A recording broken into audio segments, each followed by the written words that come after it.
Yesu nashimwe cyane njya nkundira Yesu kari mwiza ko imbabazi zihoraho iteka ryose no kuba uyu munsi wa none tubyutse n'imbabazi z'Imana. Imana ihabwa icyubahiro. Reka mvuge ngo ukwiriye gushima Imana, ukwiriye guhimbaza Imana wifatanije n'ibizima abakuru n'abamarayika ndetse n'abaserafi n'abakerubi. Tuvuge ngo urera Mana, urera kandi urakiranuka. Rero ni indirimbo bahorana buri munsi ku manywa ndetse na nijoro ngo ntibaruha, niko biri tubwira, bahora bavuga ngo urera. Imana yacu irera rero, Imana yacu irahambaye, Imana irakomeye, Imana ishimwe cyane. Turanezerewe muri iki gitondo, tunejejwe n'Imana mu mutima, twongeye gushima Imana tuboneye umunsi mwiza w'umugisha wo kuyiramya no kuyihimbaza no kwatura izina ryayo no kwamamaza ubwami bw'Imana no gutuma izina rya Yesu ryamamara no gutuma ubwami bw'Imana buza mu isi. Imana ibaha umugisha. Turabasuhuje rero, bahaye ikaze muri cya kiganiro cyacu buri gitondo hamwe na Yesu. Umunsi turiga ku kantu gato cyane gusa gakomeye, turebera hamwe ijambo rivuga ngo mbere na mbere Imana. Yego, ndatekereza ko ari ijambo muzi cyane, ariko muri iki gitondo ndagira ngo ndikwibutse mbere na mbere Imana. Mbese ubanje iki mu gitondo cyangwa mu buzima bwawe ubundi ubanza iki? Ni igiki kiri imbere ya byose? Umwe yigeze avuga ngo iyo ushaka kwandika imibare ngo igire agaciro utangira kuri rimwe, ukongeraho imibare cyangwa se ukongeraho amazeru, yongeyeho zeru rimwe biba 10, wakongeraho 2 bikaba 100, wakongeraho 3 bikaba 1000, yongeyeho 4 biba 100, wakongeraho ayandi bigakomeza bibara. Niko bimeze. Ariko tekereza uje ugasiba yarimwe, amazeru yose y'inyuma atagaciro. Niko bigendekera rero ubuzima bwose butarimo Imana, niko bimera ku buzima bwose butarimo Imana. Iyo Imana ibuvuyemo ubuzima butagaciro, ibyo ufite byose bitakaza agaciro. Ikintu cyose ufite iyo udafite Imana gitakaza agaciro. Iyo Yesu atari mu buzima bwawe, iyo umwami atari we uyobora ubugingo bwawe cyangwa ubuzima bwawe muri iyi si, bisa naho bidafite icyo bivuze. Reka turebe ijambo ry'Imana riri mu butumwa bwiza bwanditswe na Luka igice cya 12. Turahera ku murongo wa 16. Turavuga ngo nuko abacira umugani ati hariho wari ufite imirima irumbuka cyane. Yari afite imirima irumbuka cyane, mu yandi magambo yarahingaga keza, ibintu byari byiza cyane kuri we, nta kurumbya, nta guhinga nabi, nta zuba ryacanye, yarahingaga akeza. Muri imvugo y'iki gihe mbehe yarahahaga karonka, twavuga se mu buryo bundi yari afite akazi keza kamwinjiriza iwe. Mbese ari ikintu nta kintu cyari kihabuze, yari umutunzi kandi ufite imirima myiza, ufite ubutunzi. Hanyuma rero nuko aribaza mu mutima we ati ndagira nte ko ntafite aho munika imyaka yanjye. Yes, imaze kuba myinshi, none ubu ndabigirane. Ni umuhinzi urimo wibaza ikibazo kandi cyari gikomeye koko. Sarabigira ati kadafite ahantu ahunika imyaka ye. Hanyuma aribwira ati ndabigenza ntya, ndasenya urugarama rwanjye nubake urundi runini aba arimwo munika imyaka yanjye yose n'ibintu byanjye. Nibwo Imana idufashe cyane, ntago byoroshye.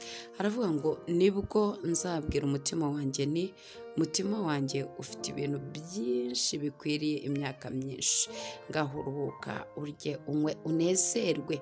Ariko Imana iramubwira ati wa mupfuwe, muri iri joro uranyagwa ubugingo bwawe, ibyo wabitse bizaba ibyandi.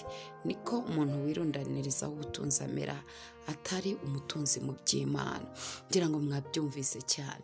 Umugabo arimo aribaza ikintu gikomeye, arabona umutungo umaze kuba mwinshi, arabona ifaranga rimaze kugwira, arabona arahinga keza, imirima irarumbuka, arabona ibintu bigenda neza, aracuruza kunguka, abana baramuhiriye, business iragenda ni sawa, akazakoramo karamwinjiriza, imodoka nziza yagendamo, ubuzima yabubamo, yasohokera ashaka, yarya icyo ashaka.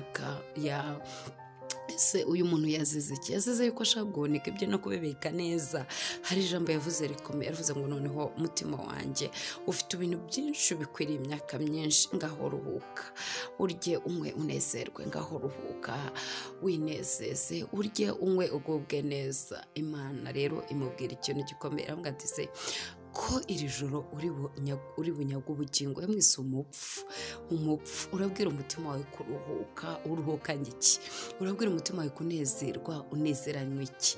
Urabwira umutima wawe kugubwa neza no kurya ugahaga, ubikura he? Ninde ukubwira ko umunezero w'ibintu uhagije? Ninde ukubwira yuko kurya ugahaga bihagije uri mwese ubona ari icyo ukwiriye? Hanyuma aravuga ati none se ubu kuri bupfira ijoro ibintu byawe biraza kujya hehe? Ngo nuko bimerera rero umutunzi mu by'isi atari umutunzi mu by'Imana. Nuko birangira umutunzi mu by'isi arapfa akabisiga bikaribwa n'abatarabiruhiye. Umwanditsi w'imigani niko yavuze, n'umubwiriza yabikomyeho, arapfa akabisiga bikaribwa n'abatarabiruhiye. Hanyuma rero aravuga ati ariko bikumariye iki kuba ugiye kubisiga bikaribwa n'abandi? Wowe ni igiki wumva waho umutima wawe ukanezerwa? Nuko wenjeje amafaranga menshi, nuko akazi kawe kari kugenda, boss waragukunze, cyangwa se kampani yawe iraraninga neza, iragenda neza, cyangwa se business yawe urayikora ukumva biragenda, mbese ibintu byawe ni sawa, abana bawe n'abanyabwenge, ibintu byose ni sawa cyane, utuye mu nzu nziza, uguwe neza, ugenda mu modoka nziza, cyangwa se ibindi bitandukanye ushobora kuba ubona. Uyu munsi wa none ni igiki kiguteye umunezero?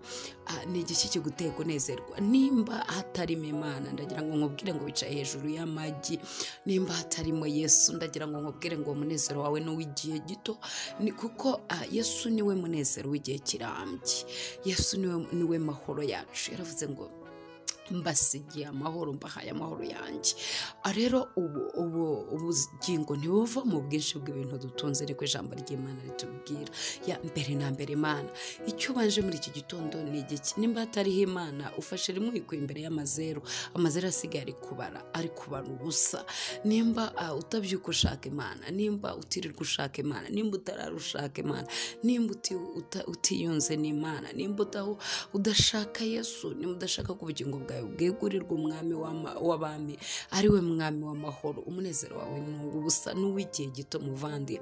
Nta kintu uzakura mu kunezerwa neza no kunezererwa muri Yesu. Kwambara neza ukaberwa ni ukwambarira muri Yesu.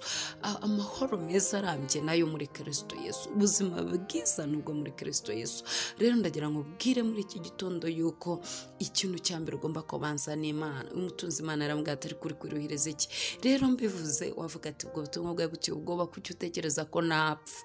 Tekereza uramutse iri jambo ryumvise uyu munsi bakabwira ati umva umunsi ko wiriwe, ariko nimugoroba ndaza kuguhamagara, waba uri kuri moto uranyitaba, waba uri muri office uranyitaba, waba utwaye imodoka yawe uranyitaba, waba uri mu rugo rwawe uranyitaba, ahantu hose nibuze kuguhamagara uranyitaba.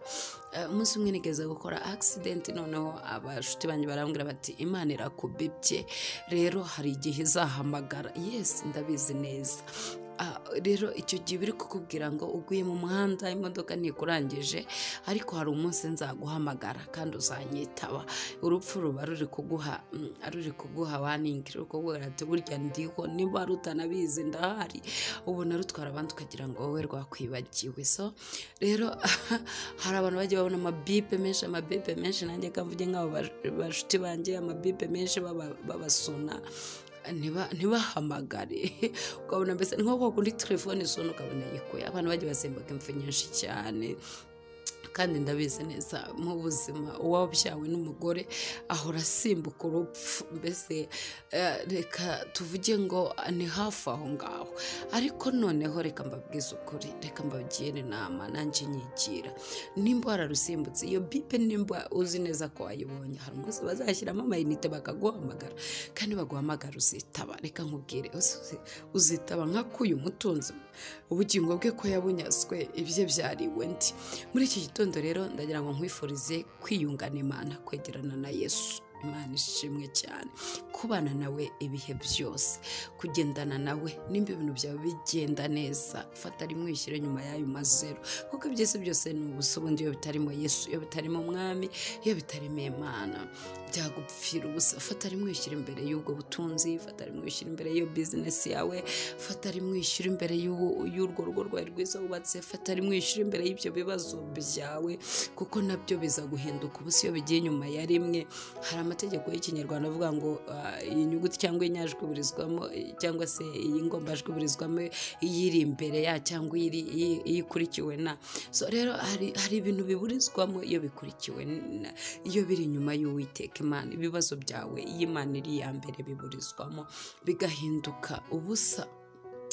Intambara zawe iyo wabanje Imana niyo izirwana zihinduka ubusa. Iminsi yashize nabonye umwana, umubyeyi yarazanye ku rusengero, umwana yari yaje mu mvura yatwikira umwana w'umutaka, umubyeyi yanyagiwe ariko umwana nta kibazo afite. Ndabireba ndabyitegereza ndavuga ntibirakwiriye ko tuba mu mugongo w'Imana, kuko ibibazo by'umubyeyi cyangwa se kuba amazi, imvura iri kugwa ukandagira mu byondo ntabwo ari ibibazo by'umwana uri mu mugongo.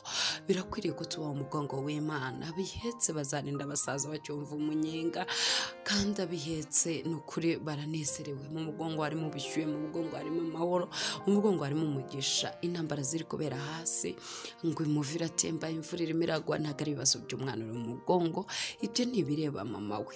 Nahise ntekereza ndavuga ati birakwiriye ko mba mu mugongo, ngo nikumira mu mugongo wa data, ntabwo nzawuvamo. Imana ishimwe cyane, kuko hari ibyidukingira tutabasha kubona. Hari mbere na mbere Imana, inshuti yanjye, mbere na mbere Imana hari ibyikurinda, hari ibyagombye kugutembana nk'umuvu, ariko niyo igomba gukora management ibibazo, kuko turi mu mugongo w'Imana. Niko ijambo ry'Imana rivuga ngo ndabahetse imvi zizarinda ziba uruyenzi. Iryo ni ijambo, ni uburenganzira bwacu kuba mu mugongo wa data. So rero iyo ibibazo bije, intambara zije, ibyago n'amakuba, imbere na mbere Imana, ibindi ntabwo bireba umwana uri mu mugongo. Reka mbabwire ngo mugubwe neza rero. Uyu munsi muhaye muronye. Shalom shalom. Imana ibishimire.